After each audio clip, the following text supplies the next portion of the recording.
Welcome to Because Cannabis from Wayward Planet.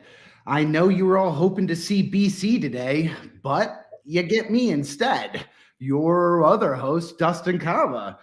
Um, we're gonna stumble kind of through this one because, well, that's what we do. We kind of stumble and get through it.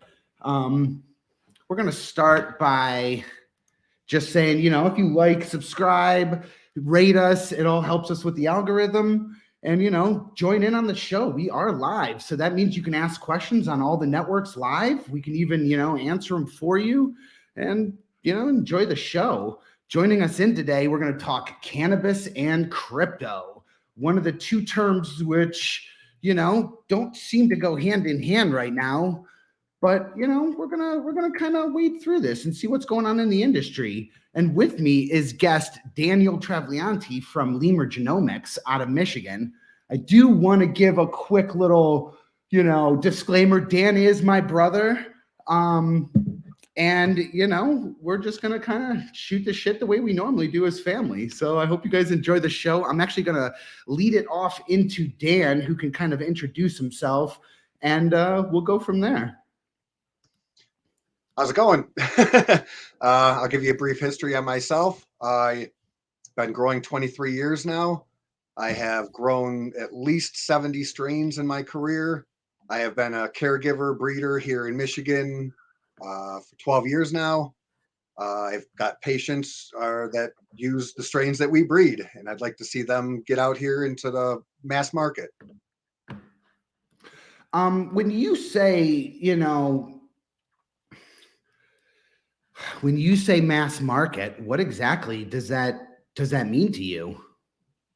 Well, first of all, we need a lot of changes in the industry. I'd like to see things go federally recreational so you could have a mass market versus lots of individual markets.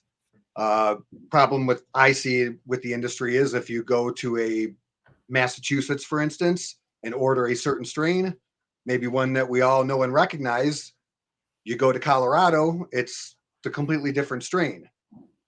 It'd be nice to see some bigger companies or even smaller companies create the brands necessary that people could trust them, that you could have it on a national level, looked at for the medicine or the recreational product that it is, but having a stable product that when you go on vacation or you have your medicine or recreational cannabis at home, that you can get it across the country on a mass market. So, on this show and on various shows, we have talked about, that lineage, that idea of knowing where you're getting your medicine from and what exactly that means. I guess, it helps me break into the segue here actually with crypto, because, the first thing about crypto, in which we're actually going to break down into, even the term crypto, tends to bring a certain connotation to people, and they instantly are turned off when they hear that word. So I guess I'm going to start off the first by just asking, what, if in terms of, what does crypto mean to you? When you hear that word, what happens in your brain? Well, I don't know if I have to give a disclaimer that this is not financial advice like everybody else. It always helps. In terms of crypto, it's definitely, I feel like the mass market of people think that it's purely like a Bitcoin or like, just something that it's digital cash or digital gold, like it's referred to. Whereas when I think crypto, or now that I have what I feel is a better understanding of it, is that crypto is a lot of different applications. Yes, you've got peer-to-peer payment systems like a Bitcoin or a Dash or whatever the other ones are. But essentially, when you've got like an Ethereum or an Avalanche or a Cardano or all of these other networks that are their own blockchains, it's something completely different than, like I said, a peer-to-peer. You've got other cryptos that are supply chain cryptos that will help people do their supply chains. Each one is a different one, whereas people don't have that necessarily understanding of what each one does. Nobody is out buying a cup of coffee with Ethereum. Hell, nobody's even doing it with a Bitcoin because of the lack of how long it takes to do a transaction and the taxes that you'll have to pay at the end of it. But the more and more that it's adopted, the more and more that we can use it, the more and more people understand it. Kind of like cannabis. A bunch of years ago, it wasn't as widely adopted. People were on the fence. People wanted to go back to reefer madness and all the stuff that they seen in the past. And then as more and more people did it, everybody has a family member who smokes cannabis. Everybody knows a friend of a friend who does it, and they're not robbing people, they're not stealing for their families, they're not doing all these bad things that was always associated with a lot of drugs and stuff.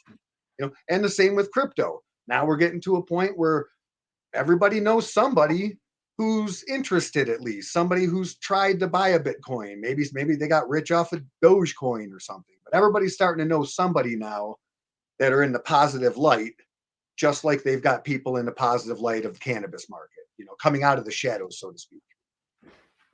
So for those of the viewers who don't necessarily even understand crypto in general, crypto, or the idea of a blockchain, which is really, we were actually talking before the show about sometimes hearing the word crypto makes the hair on the back of our neck stand up because it's such a dirty word. It is. It's just like reefer or marijuana, all these terms that are used to display things in a negative light. But at the end of the day, what it is a completely 100% transparent ledger that allows real-time trackability of whatever is on that ledger. And so as we think about cannabis and that idea of transparency and trackability, we're starting to understand that, the regulations within the industry are indeed happening across the board. They may be happening differently in each state by state level, but they are indeed happening in some way. And that level of regulation, those regulations, it's getting harder and harder to enter into the industry because of the regulations. And that's always been a barrier of entry for highly regulated industries. And so as we look towards emerging technologies to help the underlying minorities enter into some of these highly regulated spaces, transparency of a ledger and those concepts of what crypto, of what the blockchain provides is starting to make more and more sense within the industry. When we think of, this idea of transparency, this idea of blockchain, there are a lot of nuances in terms of, like you said, there's different application-based layers of this. There's different reasons to use each individual one. So as we look into that highly customized, highly specific thing, I think about the medical industry, right? I was reading an article the other day about how, some of the new laws that are coming out in terms of transparency of billing, right? You have two medical patients or a medical patient who has gone into the hospital. They have a certain insurance, and that insurance requires certain things to be coded as a certain way in order to cover them. And the doctors and the doctor's administration staff, they know that in order to get XYZ insurance company to pay for this, it has to have the right verbiage or else they will not pay for it. And so, what was ended up happening in the industry right now is that on average, it could take anywhere from 3 weeks to 6 weeks to have the verification of that verbiage to process the transactions and get everybody paid. With the blockchain, with this idea of a smart contract that verifies all that for them immediately, those insurance companies, between doctors and insurance companies, have been able to process that transaction of information in less than 13 seconds instead of 6 weeks. And so when we start applying, and again, the insurance industry, the medical industry is a highly regulated industry. There's a lot of nuance until how you can do a lot of this stuff to a state-by-state basis. And so, when I think about the blockchain's capabilities in cannabis, is it's an enormous amount of friction can be removed within this industry. Absolutely. So I guess, when we start saying crypto and cannabis, instead today, while we're talking, me and you are just going to say the word blockchains, in cannabis. Because I think it's just, again, it's that reefer madness shit that we're going to avoid in this episode. But do you think the blockchain is just a fad? Do you think that cannabis, the way cannabis is being marketed and the way the mass adoption is going, is just a fad? Well, cannabis is certainly not a fad. When I moved here 12 years ago, I told every member of my family this is a snowball rolling downhill. Jump on. It's not getting any smaller. That being said, I feel the same thing about crypto. The way that you describe the transparency, the way you can streamline everything, the way that you don't have that middleman necessarily anymore to do the administrative, like you said, smart contracts and stuff. Now it can be, you can look at a plant, or with the possibilities of blockchain or using a QR code or something. Already in the larger industry, they're already using the RFID tags. Every single plant has a barcode. When it gets watered, or whatever the plant itself, when it gets watered, when it gets done with anything, fertilized or sprayed with something, or even the room cleaned, all of those things are already ledgered, supposedly, whether it be on computer hard drive or something. And having a blockchain is just a further way for a consumer or anybody else to come back and say, wow, look at the way that and I use the term medicine. I like recreational. It's a great market. It should be everywhere. But I breed medicine for my patients. So I use the term medicine quite a bit. But a patient wants to see the history of their medicine. They want to be able to know that it was taken care of from start to finish by a brand that they can trust, whether it be a large corporation like Cresco or Tilray, or a small caregiver like myself at Lemur. They want to be able to see that it was clean of everything. They want to, not just what it was watered or fertilized with. They want to know that it wasn't sprayed with anything. They want to know that there was no bugs on it. They want to know essentially that the product that they have in their hand is clean and something trustworthy. And a blockchain is easily, just to enter the information in. Anybody on a public blockchain can see that information, whether you bought a product and scanned a QR code and it comes up, or whether you just get on a public blockchain. But yes, it would absolutely create the transparency that I believe a lot of consumers would want. Yeah, right. And so for all the viewers out there right now who don't necessarily understand how a blockchain works, essentially a lot of the rules are predetermined on the very first block that is created. And so thus what happens is an industry could theoretically program in all the laws that are currently within the state onto that very first block. And then the minute it goes live and people start using it, all those rules are inevitably baked in. You cannot get around the law because that function of that blockchain, that one contract, whether it's to track the water, whether it's to track the movement from room to room, whether it's to track the loss of whatever happens, all the way down the line, you have a certain way within the state that you have to perform that action. That's why those regulatory softwares make so much money, because they code in those laws in order to keep you, able to sustain the audits later on.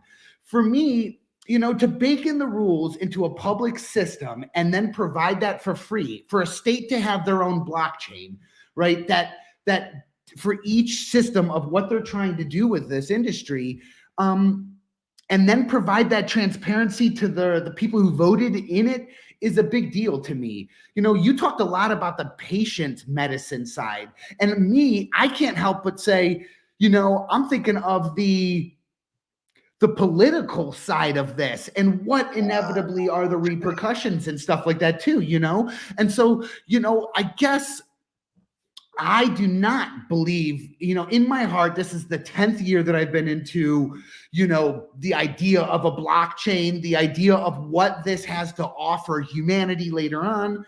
And we're going to talk about the different types of blockchains that can be applied to this industry that, that you're seeing might come to fruition in the next 5 to 10 years. But to finish the thought, I do not believe that this emerging technology is a fad. And I certainly don't believe that all the rhetoric around the the inefficiency of it, the amount of electricity used, all of these arguments are truly have never been verified to any degree. And when it's really deeply looked into, almost every single one of them have been proven wrong. And so, I believe that this technology, though in its infancy, is going to stay. So, and what do you believe?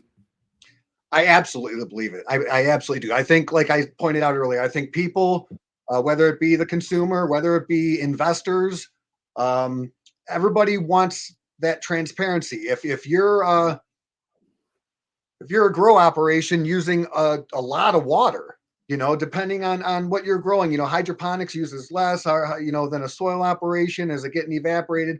Water is a big deal in this world. It's probably the next big thing that people are going to start arguing over, so people want to know that you're at least environmentally conscious. Well, you brought up lights, do people want to use LED lights? Are they using LED lights because it saves them energy and money? Or are they using it because it's better than an HID?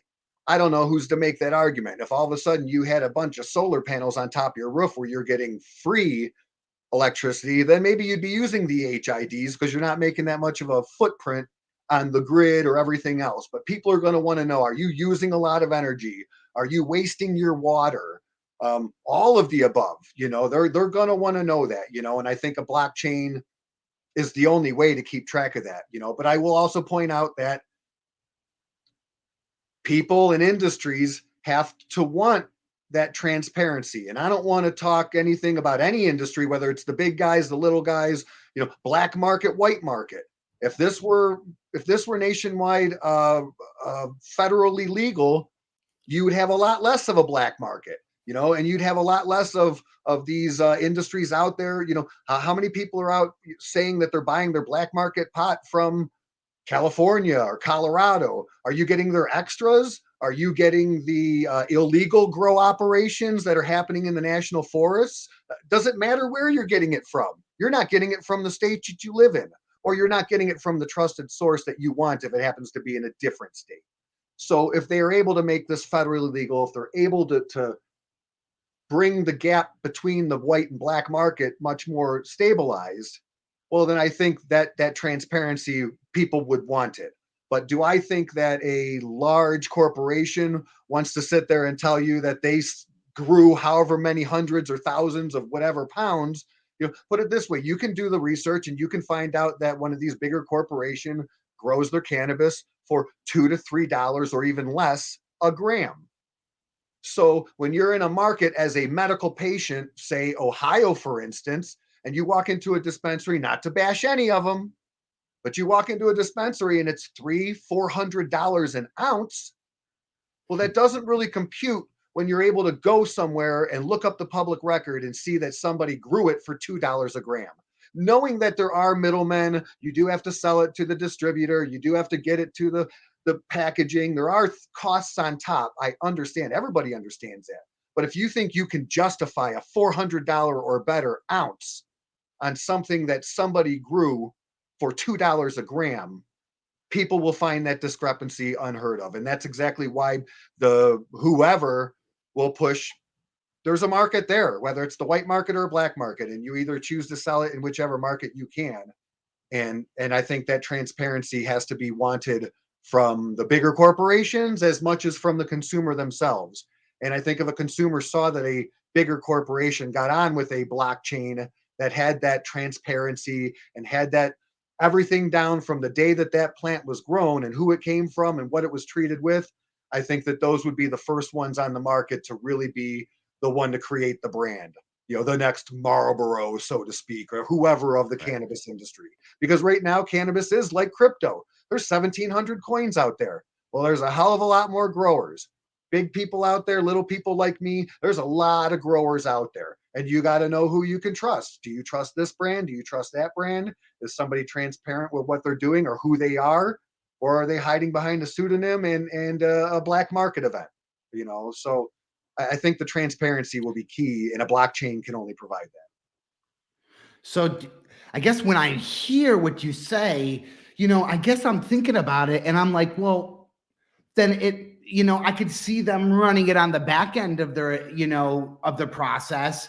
and never ever, doesn't even end at the consumer end of, for transparency. It's almost just transparency for the state as opposed to transparency for, the consumer. Do you think that it's going to be the consumer that pushes the company to actually invest in this emerging technology? Or do you think that the cost efficiency of investing in it on a business side of things is going to push it? Which one do you think is going to be the bigger puller, over? I think the latter of the two, because at the end of the day, money talks. You've got these big industries, the separation of the roots and the suits, the people who built the industry, and now you've got the suits that come in, and it's all about black or red.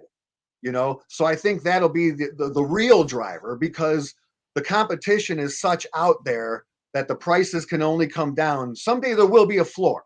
Someday when this is legal and it's looked at as a commodity, just like a sugar or a coffee, and you've got mid-grade, low-grade, high-grade, and you've got these as a commodity market, there will be a floor for your basic costs of everything. But I think to achieve that floor, or to achieve the high cost of what a great product is, I think can only be achieved when the big companies are looking at their bottom line. So if it can streamline the bottom line, if it can inevitably make things cheaper on them, that they can now compete with the bigger people who are growing it for $2 a gram, I think that's where you'll have that competition come in. Yes, absolutely. Well, and I mean, we're already seeing it on that corporate level. There's probably not a Fortune 500 company that isn't investing into some emerging blockchain technology. And even down to like the largest supply chains in the world, say Walmart and stuff, their next large computing system is going to be a blockchain to manage their SKUs across the board for their inventory. They've already been planning this for years.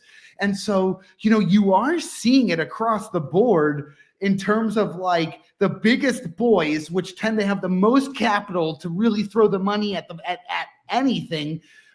They're already saying, yes, this is the future, down to the point where, a Long Island iced tea company can change their name to Long Island Blockchain Company and somehow, generate another $100 million in their stock price.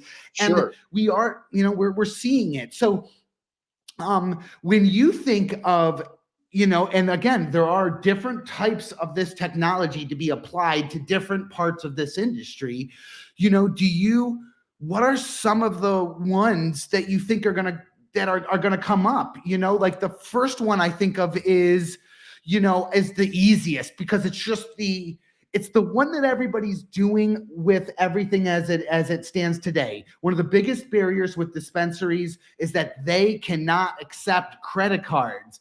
Constantly are they in a battle to take payments of some kind. And then the movement of the cash is another whole logistical thing that they have to operate within.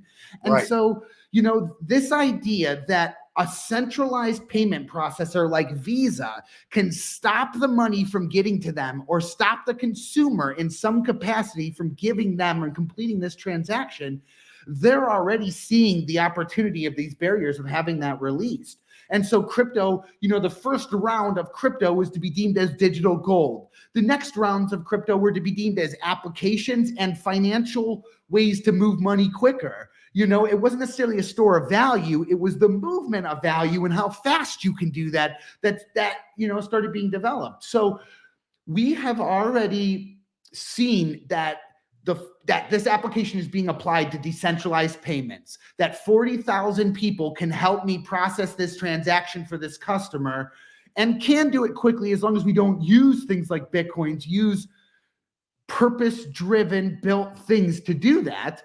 Well, like they're when you said already about the states, hitting that barrier. You said, if a state had it on a blockchain, well, think about if that is just like you referred with the medical records. Think about you as a patient, or even a consumer as a recreational user. But what every transaction was maybe recorded, that all of a sudden they the best way that they knew how much cannabis went where. You got so much on the ledger that was entered into the system, so much went out. You would know you've got a bulk at any given time. Your surplus, your supply and demand. How that would help is if I'll keep going back to it being federally legal. Okay, so now you've got a state that is maybe not in a surplus. Now that having it on a blockchain and knowing that Michigan has 200 growers out there and we've just got cannabis coming out of our ears, but yet some new state like maybe Oklahoma that has new startups that don't have product on the shelves yet. Well, now all of a sudden, with it federally legal, you're allowed to move it across state lines. You're allowed to get the cannabis to and from. You're in the banking system. Now, if you want to have it where you can take a crypto payment, great. All the better yet. It's all there as a recorded payment system, So the likelihood of there being some kind of a fraudulent action would be less to none because it's all right there. You could, just like when people hack the Bitcoin, and the government wants to track these public addresses. Now, I don't want to get into tumblers and stuff, but you can file a public address and you can, if I want to make my information public, you would know that I spent $200 a month on my medicine or my recreational fund that month. And you would know that I happen to like sativas. And maybe someone will be able to use that information for marketing or something. You would know that I'm a medical patient that goes with concentrates. All of that could be right there for these companies to utilize and make their job so much easier and more efficient in what they're trying to accomplish. Well, and I even look at that concept of the state trying to figure out their own taxes, like how all that works, right? The smart contracts, every time one of these movements of this product happens along the chain, you can have that currency value immediately get designated and sent to the state in real time, split between all avenues, and every investor and everybody who's involved within the entity could instantly have their share of whatever the heck. And so when I think about just the cost that the state goes into to administer just collecting that from each cultivator within the state or each dispensary and all of those movements, it's like, oh my gosh, it's done in seconds and automatically, and they can in real time watch their bank account every day climb with what revenue is. And then they can have every single transaction. With every single transaction. And then they could have a ticker on the public website that publicly displays how much money is being generated from this for the community. And then they could also show in perfect transparency where that money was sent within what community and why into what project. And so, we start thinking about this transparency around this, even if it's at just a government level and it's very, very private with just them.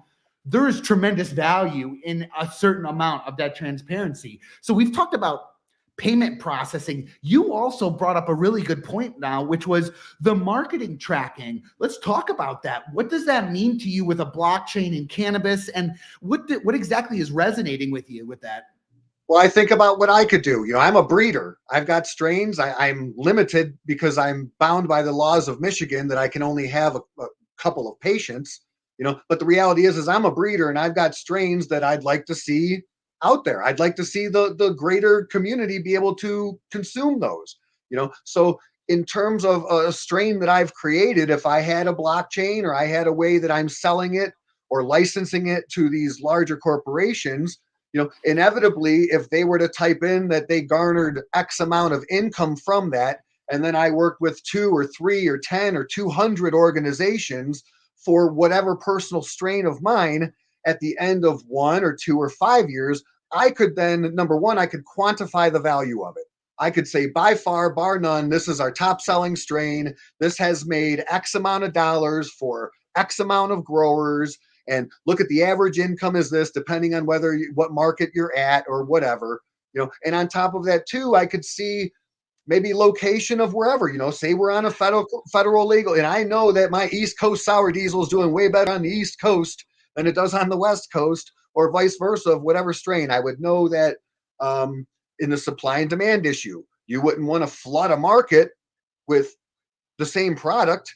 Everybody's smoking the same thing. So I would know that if Cleveland, Ohio, had a lot of our product, or I should say, because I'm in Michigan, maybe Ann Arbor has a lot of my product right now, then I would know that if the next grower called me and said they wanted to buy strains and they were from Ann Arbor, the first thing I could say to them is there's 5 other growers around you growing an X amount of plants.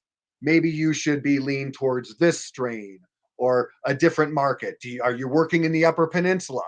Maybe you can grow it in Ann Arbor, but maybe you should be selling it in a different market. But I would easily be able to quantify the genetics that I have, you know. And that's another thing too. You want to talk blockchain and genetics. You know, I'm a breeder.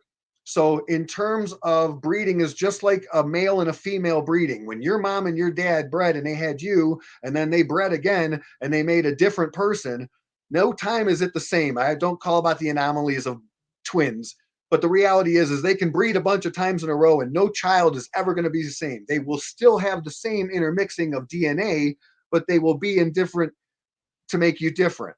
So as a genetics breeder in a plant and cannabis or something like that, someone who uses like I believe it's Emerald Scientific or maybe another one of these companies out there that provide blockchain and some form of a DNA snippet on your plant, now you have it put out there that this is your plant, it's your DNA on the blockchain, furthered out for however many people that are going to use your genetics, and therefore quantifying the creation that you had.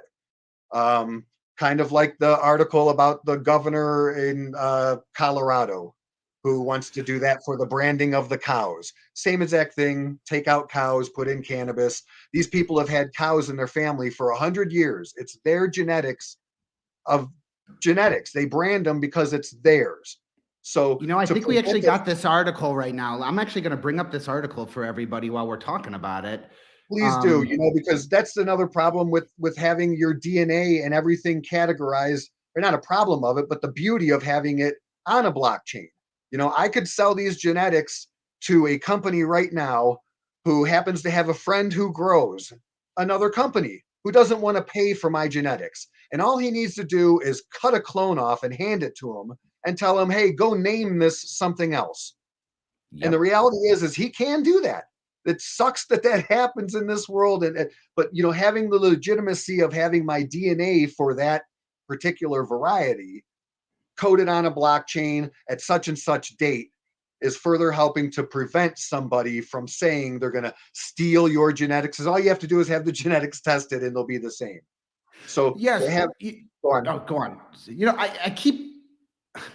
So you're tracking your stuff to other cultivars, but you know, I keep thinking about the big boys patenting the genetics of this. You're having utility patents and stuff filed on the actual genetics of other people's strains, and large, massive scale multinational corporations are owning the DNA of the plant that you have theoretically bred for 20 years yourself, you know? And so to me, the blockchain is this independent equalizer. It allows you to prove your genetics and timestamp it with cryptography to say, even though you filed this utility patent 3 years after the fact, this has been cryptographically proven that it's been developed by us, you know, Right. or Even if I grew the same exact strain, I'll say sour diesel. Now I don't right offhand, I'm talking now, I don't know, but I'll tell you father A and mother B created the original sour diesel. Okay. The original sour diesel has been around forever and ever and ever. You've got an East Coast sour diesel, you got a West Coast sour diesel, you got my sour diesel, you got all these sour diesels. But the reality is I can take a father A and a mother B, and if I'm willing to breed them myself and look at the phenotypes that I've come out with, using those starter genetics that were used years and years ago, I can probably create another child that's close to the original, but it will not have the exact DNA that the original had. Everybody can grow an OG Kush. I got OG Kush. Well, go get the mother, go get the father, make your own OG Kush if that's what you want. And the reality is yes, do you want to call it OG Kush? I would, because it's the name that everybody knows for 20 years. But at the same time, you know, do you want to get rid of your name? I'm Lemur Genomics. So do I got a Lemur OG? Yes, that is the way that the world will work. We could all have sour diesels, and there can be sour diesels on all coasts of the country. But I want my Lemur diesel to be Lemur diesel because it's the genetics that I mix together.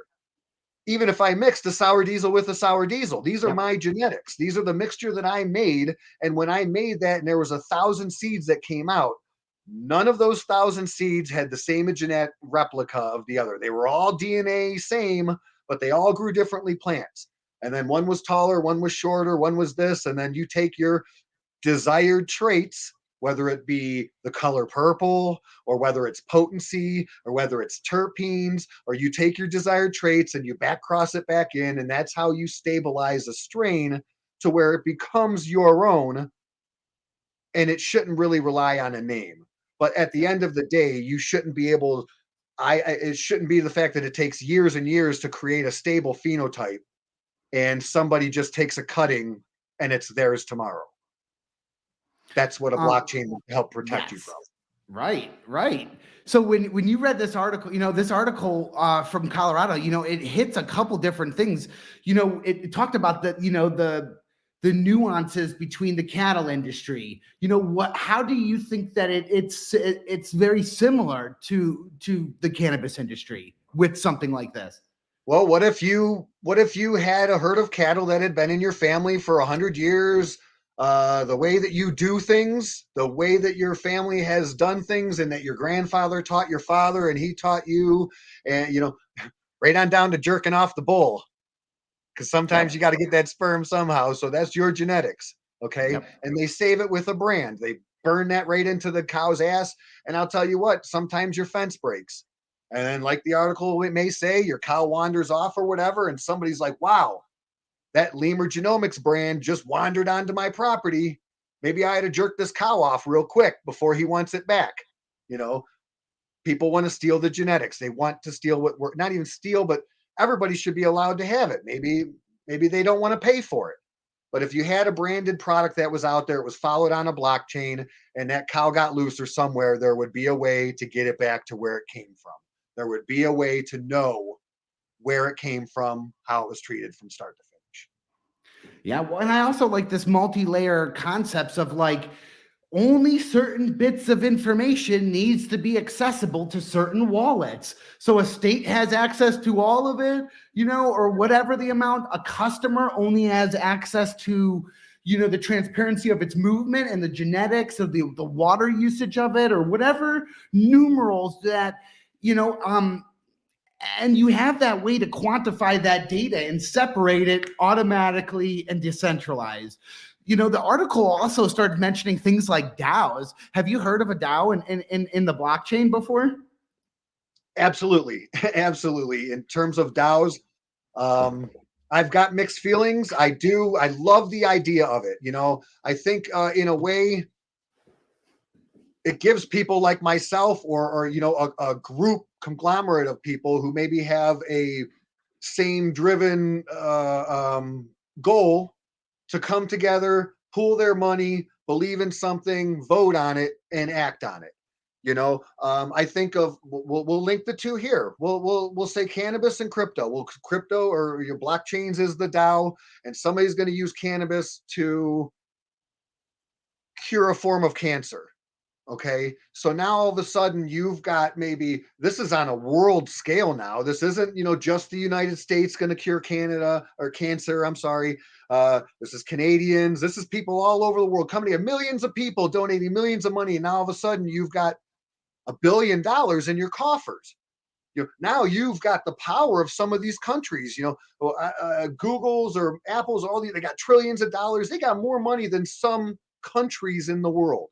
Well, now all of a sudden, as a DAO, you would have some fight in the game. You might have lobbyists after you. You could really decide as a group of people that are going to vote on things that, yep, we're putting a lot of our money towards fixing cancer. We're going to investigate plants. We're going to investigate cacti. We're going to put all of this money towards a common goal and beat this now, not fighting these medical systems where they don't want to cure. It comes across as they don't want to cure the things. This is a business. Medical is a business. Hospitals are a business. Insurance is a business. Keeping people sick and alive is sure a hell of a lot better than killing them right off or treating them right immediately.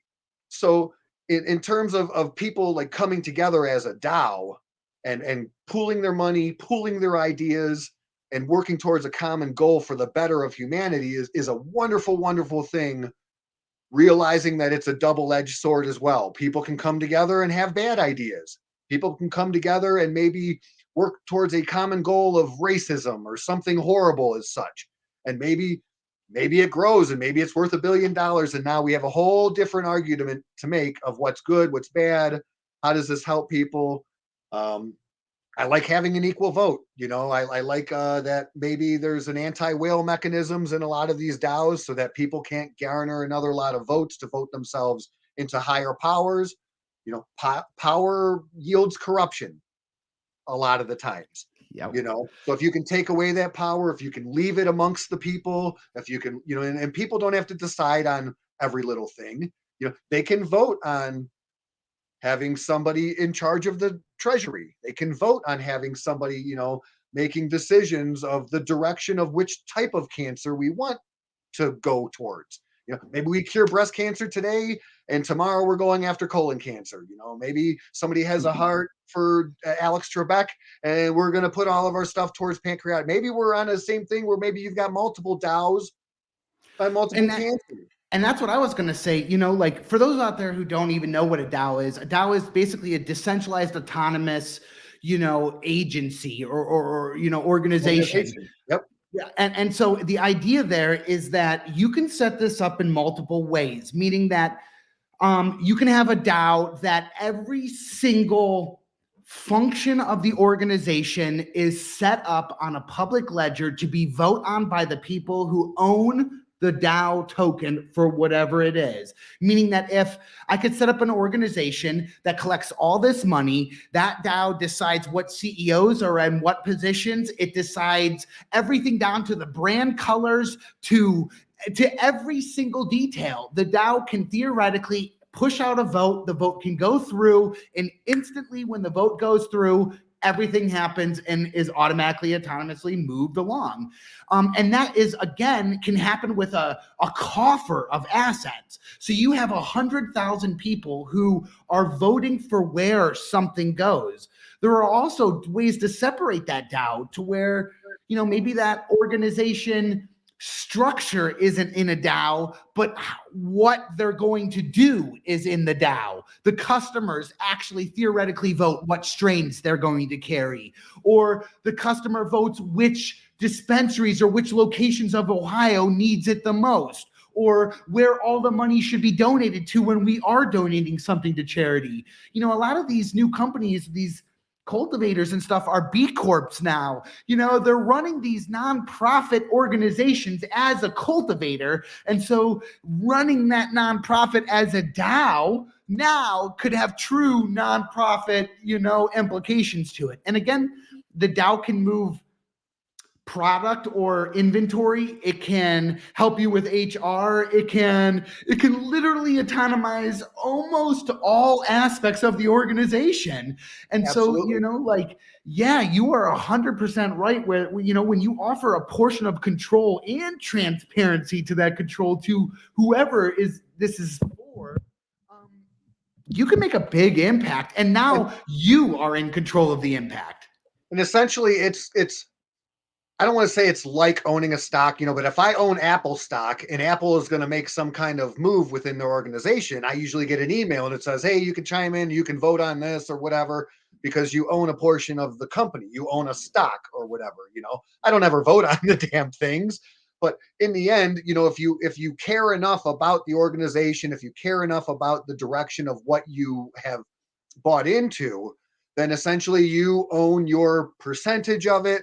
And as the pie gets bigger, just like, when companies go public, your pie gets bigger, your ownership, maybe comes down a little bit, but your assets get bigger in the end. So everybody that would buy into the cannabis DAO or whatever the case may be would be able to say, as it got bigger, as our assets grew, as you took on different projects, everybody that was in ownership in it would profit or at least come out better from it, because everybody is on the same page in terms of direction, goals, and overall functionality of what your smart contracts and stuff can do for you. Essentially, smart contracts are just an awesome thing. They just make your job easier, the way I see it. Yes. I mean, if it can be written in that, like you said, all of that money, there's going to be X amount of profit on somebody's sale of cannabis, and immediately, instead of like say a dispensary has to shell out X amount of dollars to buy bulk product in advance,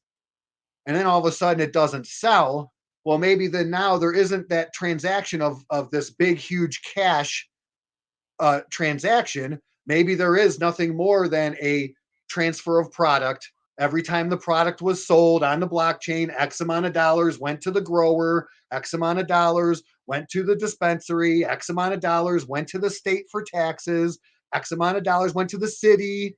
And it's all right there with every single transaction, like you mentioned, happening within seconds, not on a quarterly basis that everybody's Yes. waiting for every 3 months for their big tax return or to pay their taxes to the government, or they could essentially be able to do it immediately all the time, eliminating the end of the year put together. And it eliminates a lot of the corruption within that industry. You're not getting too powerful because it's not just you who's in power. It's the 60,000 other people who are voting in real time against your decisions and your actions and everything that's done around you that really is the power of the organization, right down to whether or not if I do a good job or say something wrong, I could be voted out of the office. The company that I build and start, I could be removed from theoretically, and so I think right now we've consistently, with all the movements happening within the country,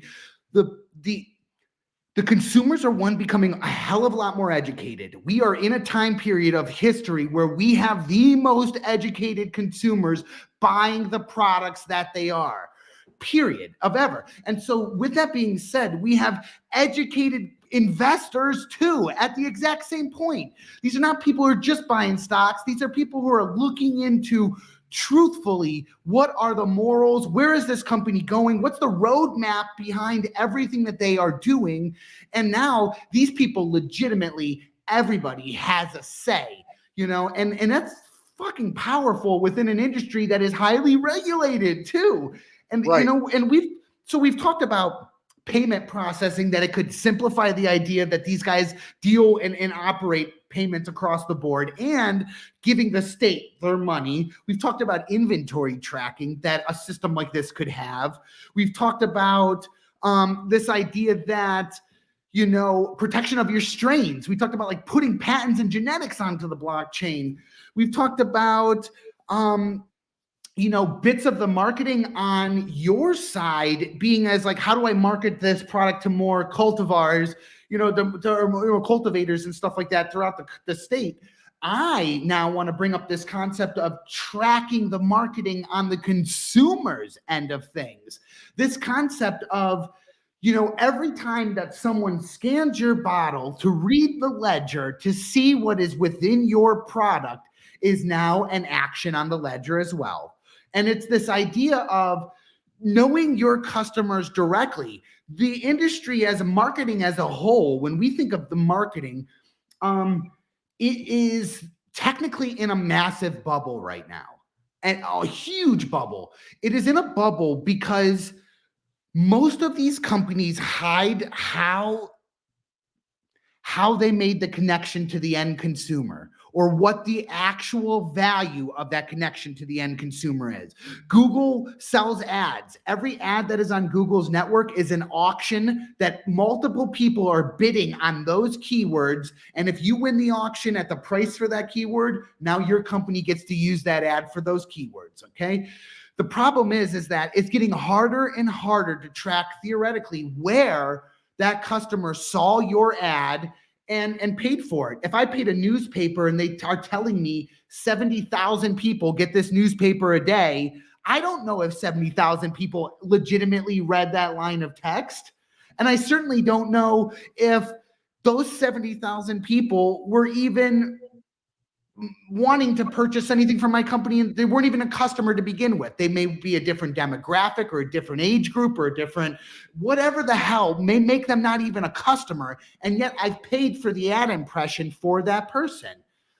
The blockchain now starts offering a very direct, trackable connection to your consumer. If you need to pay for advertisement, you can legitimately pay for ads and have them only sent to the people who ever bought your product, or the people who are buying product in your very specific area and, to your very, very catered terms. And now your ad money is being spent in a way that dollar for dollar what it's providing for your brand. It costs money to market. It costs money to make the calls. It costs money for the pricing sheet to be made up. It costs money for the email infrastructure to be. It costs money to do all of these things.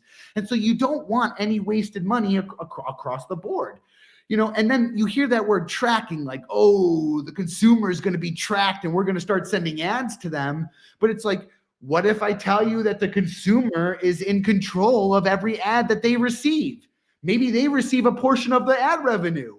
Maybe when they want to delete their information, they hit that blockchain delete button and it literally deletes it from everybody's blockchain. They're no longer having to go to the dispensary and say, can you delete my information for me? They just hit the fucking button and poof, it's gone. Or the minute that they're not a patient within the state anymore, they don't deserve to be tracked under the same terms. Poof, the blockchain delegates what is trackable, what is not. And so, we see that along the supply chain here, there is so many portions of this that can be affected by this emerging technology, and that truly can simplify the lives of everybody that is in every ancillary business as well within this industry.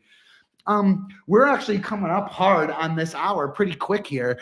Wow. So I guess there's two things I'm going to do. I want to end with, just what is just a final thought from you. It could be blockchain related, it could be cannabis related, it could be, medicine and patient related.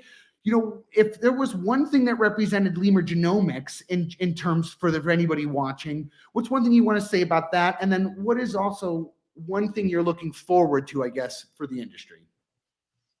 Wow. Well, I guess I cannot wait for it to be removed from a Schedule 1, taken off the Schedule 1 list. It's unbelievable to me that in this day and age, still 2022, that it's a Schedule 1 on par with some of the other drugs that are out there. I can't believe it at this point in time. There's a lot of states. I don't even know how many. When I came here to Michigan, there was 14 states that were medical compared to now. I haven't even counted anymore. I know we're probably we're over 20. Yeah, we're like what, 28, recreational. Like I said, it's a snowball that has been rolling down the hill. I think that we're at a point to where everybody knows somebody that has dealt with cannabis or any of the above, or crypto. But to have cannabis federally legal to where we can have an open market, to where it's actually a commodity that people understand prices. I think it'll change the industry completely. I think that you'll have a massive migration of outdoor growers heading towards the southern sun states. I think you'll have indoor growers up in the northern states. I think that'll be your definition of between high quality. No offense to the outdoor growers, but when you're indoors, every aspect of everything is monitored. It's 78 and sunny every single day of the week. There's no bugs, there's no molds. Everything is just perfectly laid out for the best product that you can produce. Outdoors, you have a lot of things that nature, Mother Nature. You only get a couple harvests a year, especially in the sun. But that being said, when it's federally legal, when it's federally looked at as a commodity, when we can federally work cross state grounds, the industry is going to bloom way more than it already has. And if you can fit blockchains into that at the same time, I think that might be the catalyst. That might be the transparency that the government wants, that the banks want, that the consumer wants, that everybody across the board wants. They want that transparency where everything falls into place, that nobody's getting scammed, that nobody's going to have anything bad happen, that the government and everybody's going to get their cut, everybody's going to get their tax money. Everybody wants the money. Hopefully it'll bring the prices down to where the consumer can now grab in without having to feel that they've got to trust a black market source. This is stuff that people are ingesting. You're ingesting this, whether you're smoking it, whether you're eating it, whether you're concentrating it. God forbid you concentrate something with a bunch of methyl ethyl bad stuff sprayed on it. Now you're concentrating all the methyl ethyl bad stuff, and now people want to, like I said, this is consumed. And I look at it as a medicine. I don't care if it's recreational. but it's consumed. You're putting this into your body and you ought to know the process from start to finish. I don't think that there's very many pharmaceutical companies out there telling you the start to finish process of how they've come across a lot of their medicines that are chemically made or however it has happened. Um, I think transparency and the redundancy of all of it has to stay forefront. Man, well, I can't thank you enough for joining us. I'm gonna, I hope that you'll come back on and talk more of this with us and talk some other facets of the industry, because you certainly have a ton more knowledge than just, the implications of the blockchain in this. That is just a 1/1000th of the rest of knowledge that I would love for you to present to some of the viewers at some other points in time. And, I guess for my final point, I just, crypto was all about self-governing of my own life. This idea that I need to be in control of myself. As someone who in every industry that I've ever started a business within, I've had barriers that have prevented me from doing really, really simple things, even though I wasn't doing anything illegal. And so, to me, it's all about that freedom. And I also think about cannabis as that freedom. It's that ability to regulate my own personal medicine, being in control as a patient of what I put into my body, why I do it, when I do it, what's the repercussions of it, what avenues and the reasons, all of those things, having that control as a patient, to me is it's what has actually allowed that to help me. When you get a prescription pill and you're told you're only going to take X amount for X amount of days, and then if it doesn't fucking work, you're going to call me in 90 days and you're going to come back and I'm going to change this dosage again. Having that ability to regulate on a day-to-day basis, on a need-to-need basis, has changed everything. And it's cut my usage down in half, and yet has giving me tenfold in effectiveness on how I manage my pain and everything else in my life that I got to manage, and so I love that idea of it's the bridging of transparency and control to your life and in every facet of the life. And to me, that's truly very, very powerful. So thank you for joining me during today. I know we stumbled a bit at the beginning, but we've literally only touched base on half of what we even wrote down as our outline to even discuss here today. And, it's just one of those things where, this is going to be coming into the conversation more and more throughout the industry. And I definitely want to have you back on to kind of, watch the progression of this. So stick with me. I'm going to drop down the countdown here in a couple of seconds, and then stay on with me after the fact. And we'll talk a little bit after the live. But to everyone who's listened today, thank you. For everyone who's going to listen, please subscribe, follow, rate us 5 stars. It definitely helps with the YouTube algorithm and helping people, find more of these conversations. And we hope to see you on the next show. I'll be around next Friday again. So thank you. Thank you again. Thanks.